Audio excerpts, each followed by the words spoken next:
It all started with a small SaaS company in Finland. Today, it's used in over 80 countries around the world. The journey, anything but easy. Lessons learned, key insights, hard-earned experiences. This is the founder's point of view. All right.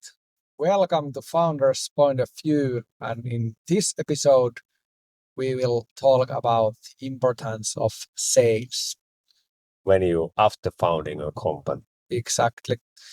And it starts from the founder-led sales thing, which is called founder-led sales, which means in practice that founder or founders gotta go and do some sales before they can start the company properly. How was it for us, Jone?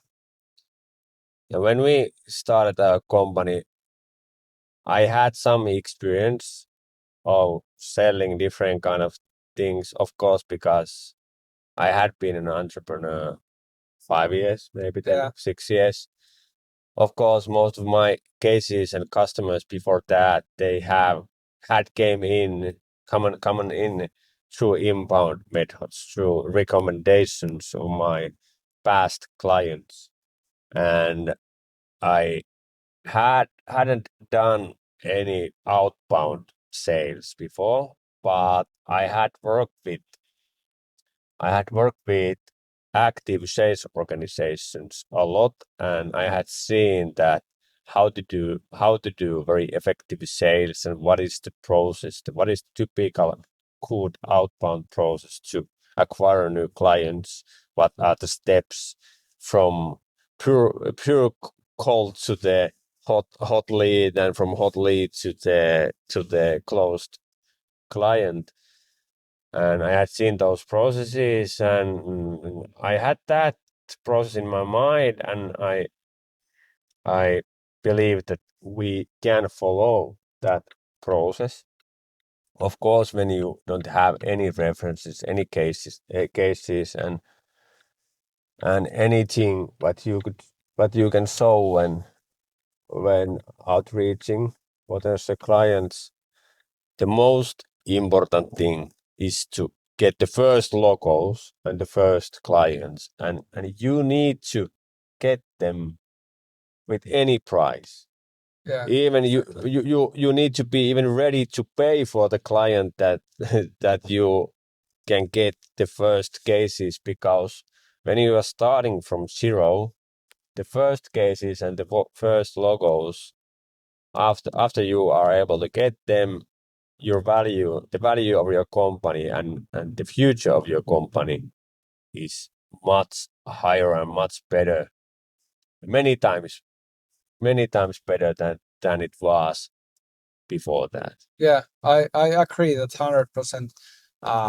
My background when we started was partly from B2B sales, but I had done that for smaller Jyväskylä-based company, which operated with Jyväskylä-based customers as well.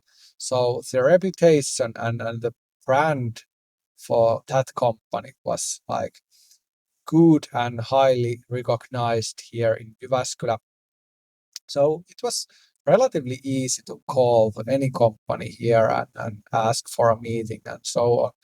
And also you mentioned those reference or testimonial customers. That company back then had lots of those, and it made it super easy to get meetings and close new deals and so on. So I kind of knew that it would be like super important to get those first customers soon and get those testimonial case stories to share to other customers. And there's also other point of view that not just to get the first case studies to get more sales and to get more clients, but the other one is that to get the information needed to iterate your processes and service and Absolutely. product and strategy further.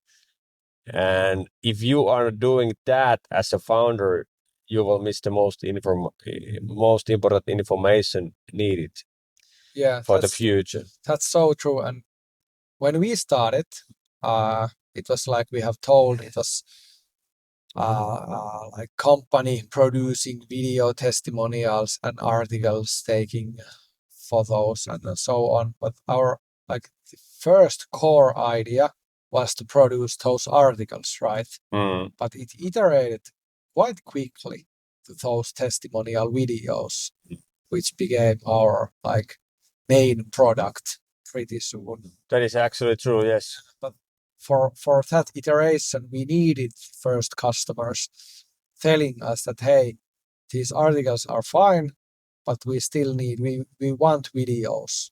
Videos are future. Yeah, and they also told us that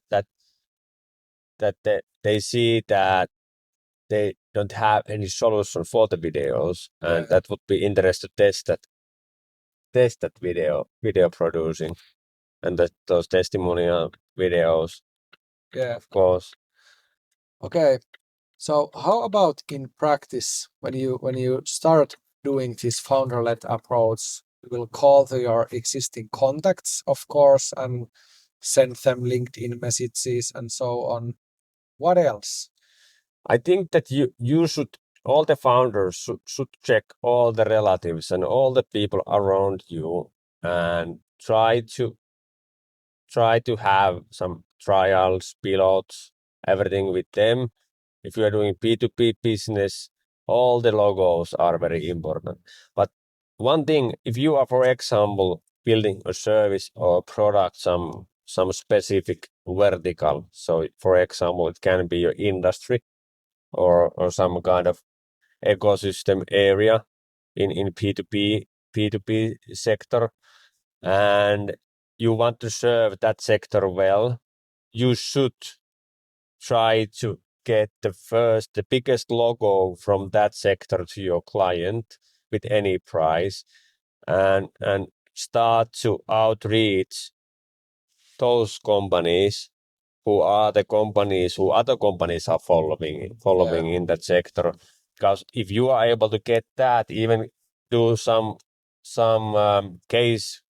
work for them for free, after that you will be able to open the doors to the other companies and at least open the discussions to the other companies, because they will get interested. Of course, if they're the biggest one, the best one in their sector are using your services, they will at least hear that what you have done with them. And I remember when having those, of course, nowadays, even when you are doing a cold calling, you need to name drop, you need to logo drop, different kind of names. But but especially when you are starting a new company, it is very important if you can tell that we already have a couple of companies from your sector using our services, for example. That I remember that story when I here from Ylimäki, 3,000 kilometers to Helsinki, and that time 2016, all the customer meetings were held face to face, physical meetings, and I was driving to the meeting to Helsinki to have a meeting with the one company from construction sector, and I called in a car from my car to the other company in Lahti, which is 200 kilometers from here in Jyväskylä. I actually remember that pretty well because I was sitting on the front seat back then. Yeah, and I called to the Lahti company that I'm driving to Helsinki to build a contract about that kind of service where we produced high quality testimonial videos about satisfied clients that we help them to use them in their marketing. Would you like to meet us in Lahti? And then we stopped in Lahti, we had a meeting there, we closed the deal, and then we went to the Helsinki. We told the story that we already have a big client from your sector which is using our services, and we use that logo. And after new customer for us. 4 days after that, they called us and that they want to also have a deal with us. Exactly. Power of testimonials. That's true. But yeah, that's very important. Commercial break. Trustmary in 30 seconds. Trustmary helps companies to automate the review and feedback collection and utilizing in their marketing. We are a Finnish company, but we are already operating in 80 different countries. Our product is especially designed for the companies doing service-oriented business coming from traditional industries. If you need any help related to these topics, just reach us out on LinkedIn. We are happy to help. And now back to the story. Okay, what do you think that when would be the best time to stop that funnel, let's say, or is there any cases where you should use the services of other companies or recruit someone to do the sales?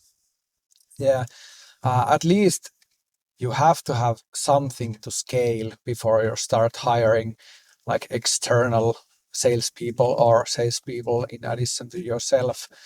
That's the first part, and usually it takes some time the founder to figure out the mathematics and like see which works or not. But yeah, at some point you definitely have to scale if you want to go big. I can't say the specific timeline, but yeah, I don't know. What's your... Yeah, but I have also seen that there are other founders who are very good at solving the actual problem, and they are very interested about the client and the problem, and hopefully you are very interested in the especially the problem your clients are having. But they are not able to grab the phone, even send those emails, cold emails, DMs. There's a big barriers even to push the connect button on LinkedIn. I don't know why, but there is. And for them it might be good to use some service providers offering them outreaching services. But if you are using services like that, you should still participate in those meetings and the calls and do the sales work to get the understanding and the information you will need that when iterating your business, your strategy further. You asked about using external services. At some point I thought that we should do everything internally. First founder-led sales, then internal, like 100% internal sales team and so on. I have changed my mind during the years because, the world is full of different kind of like super good tools and companies providing you with their help for prospecting or booking meetings by email or by phone or by AI agents and so on. Even by some external help for closing those deals that can be suitable for some cases and so on. So, but you should not miss the information from those calls when you are starting a company. Exactly. So you don't have to do everything by yourself. Yeah, you have to be included. I have a couple of my mates doing a new company after a successful exit. Now, when they have started a new SaaS company, they had done just that. So because they are maybe a little bit too old and too experienced and they don't like to do outbound calling, but they understand that they need that. So they have had one sales rep doing the outreaching for them, behalf of them. Yeah. They have paid him well. Yeah. And they had participate only in meetings, and that has been the way to gather only the information. They did that problem market fit understanding also with help of that outreach guy, and that's the way how they have handled that. And I think that they had that experience from the past when they founded the first company, that they did all the things, and then they remember it, that how hard it is to do everything as a founder, and so they were very smart, and in this case they wanted to do it differently. Yeah. I'm still thinking about the time frame. When would it be right time to scale a bit? Because, for example, for us, it happened at some point. We scaled. We had a sales team of, I don't know, 15 people at some point, and it worked really well. Then we did the transition from project business to SaaS business, and something happened. We should have been doing probably the founder-led sales once again and scale down a sales team a bit.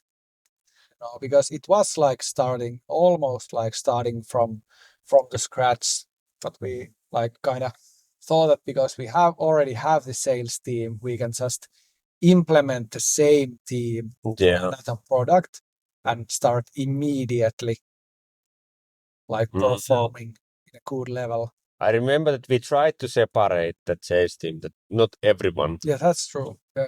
Not everyone were focused. That's true. Were focused on doing the SaaS business, but some of them were, and I also participated a lot doing the first sales. But still, I think we get a little bit too wide information from the clients at that stage where we were with the SaaS, our new SaaS. Yeah. But I think that you are ready to actually to recruit someone. After that, you have had some good cash flow, good amount of cash flow with help of the founders and of those maybe demand or some other processes, and you should not replace any cash flow going in with a new recruitment. That is my opinion. So when you are recruiting a new sales rep, it should only create additional revenue on the revenue or cash flow you already have, not replacing. Because many think that okay, now I can recruit some sales rep and stop doing sales. Exactly. And we didn't do that at all. I remember when we recruit new sales, as a founder, I continued doing the sales more than ever to build that cash flow, and that's very efficient way also to get cash flow, that you even continue more to do the sales after that, and also show the example to the others and doing the sales together. I was the number one sales guy in the company for the first 2 years. Yeah, that's really good approach. So in terms of incoming money, it shouldn't be replacement but an addition, right? Also, you have to, like I mentioned before, you have to have something to scale. So you have to have some kind of mathematics behind the decision to be able to scale and hire the first external person and so on. But it's still possible that you fail. Of course, it's always possible, because when you hire someone, it's still different than you as a founder to do sales, because you have like super high ambition levels and so on. And actually, a couple of weeks ago, I heard a really good advice actually from our board members, Mikko and Timo. Mikko, chairman of the board, and Timo, board member. They were talking with us about this topic, and they advised us that when you, for example, hire first sales rep for new country, you should hire 2 at the same time, right? Not just 1. because to get the mathematics and compare the mathematics. exactly, because if you hire one, it can be just Personality. personal issues and so on. But if you hire two, you can see if it's really something you can scale. Yeah, especially the activity level, for example. So when you're recruiting a new sales rep, you need to be very careful with the activity level, that how many calls, how many emails, how many meetings, how many offers, how many deals, and all that activity level. If you are doing only with the one guy, that you will get the very subjective view of the activity level, the potential activity level. But if you're having at least two, you can see that, okay, actually it's possible to send even 500 emails per day, not only 50. Yeah, exactly. That's a good point. All right. Hey, let's conclude this episode. So first of all, start selling, start founder-led sales and get your first reference customers. With any price. Yeah, exactly. That's the case. And after having those first cases and the logos, reach out the other clients with similar logos from the similar sector and use them when converting the new meetings and the new calls. Yeah, exactly. And the third one, if you are replacing some outreaching processes, or you are buying services or recruiting someone to help you to do the outreach, if you are not able to do that for yourself or want to do that by yourself, then you should not forget to get the information, the valuable information for the strategy and for the iterating your company further. Exactly. So don't replace yourself at any level. Yeah. Stay included and keep selling, even if you hire an external salesperson. Yeah. All right. That's all for today. That's all. See you on next episode. See ya. Bye-bye.